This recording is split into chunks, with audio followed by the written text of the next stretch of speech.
కాలం మారింది. కాలంతో పాటే ప్రేమలు, ప్రేమికులు మారారు. ఈ కాలంలో ప్రేమించాలంటే అందంగా ఉండాలి, డబ్బు, పలుకుబడి, సంఘంలో మంచి స్థానం, ముఖ్యంగా ప్రభుత్వ ఉద్యోగ అయితేనే సేఫ్టీ ఉంటుందని అమ్మాయిలు, అబ్బాయిలు ఆలోచిస్తున్నారు. సినిమాకు టైంకి రాలేదనో, తనతో టైం స్పెండ్ చేయడం లేదనో బ్రేకప్ చెబుతున్న అమ్మాయిలున్న ఈ రోజుల్లో మహారాష్ట్రకు చెందిన ఈ అమ్మాయి మాత్రం వెరీ డిఫరెంట్. ప్రభుత్వ ఉద్యోగితో పెద్దలు పెళ్లి కుదిర్చినా నిరుద్యోగి అయినా తన ప్రియుడే కావాలంటూ భీష్మించు కూర్చుంది. ప్రాణం పోయినా తానే కావాలంటుంది.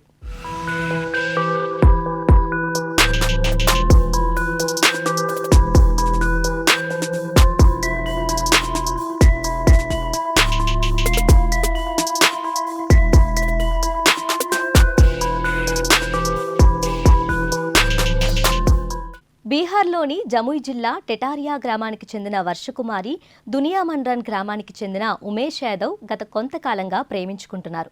అయితే ఉమేష్ యాదవ్ నిరుద్యోగి. దీంతో వర్ష కుటుంబ సభ్యులు పెళ్లికి నిరాకరించారు.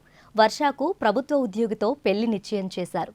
ఆ పెళ్లి చేసుకోవడం ఇష్టం లేక వర్ష ఇంటి నుంచి పారిపోయి తన ప్రియుడు ఉమేష్ని గుడిలో పెళ్లి చేసుకుంది. దీంతో వర్ష తల్లిదండ్రులు పోలీస్ స్టేషన్కు వెళ్లి ఉమేష్పై కంప్లైంట్ ఇచ్చారు.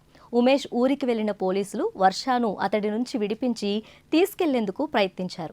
అప్పుడు అందరి ముందే వర్ష ఉమేష్ను గట్టిగా కౌగిలించుకొని చావనైనా చస్తాను, కానీ ఉమేష్ను వదిలేది లేదని తేల్చి చెప్పేసింది. వారిద్దరినీ విడదీసేందుకు పెద్దలు, పోలీసులు ప్రయత్నించారు. అయినా వర్ష ప్రియుణ్ణి వీడలేదు. ఇక ఇద్దరు మేజర్లు కావడంతో పోలీసులు చేసేదేం లేక వారిని ఇంటికి పంపించారు.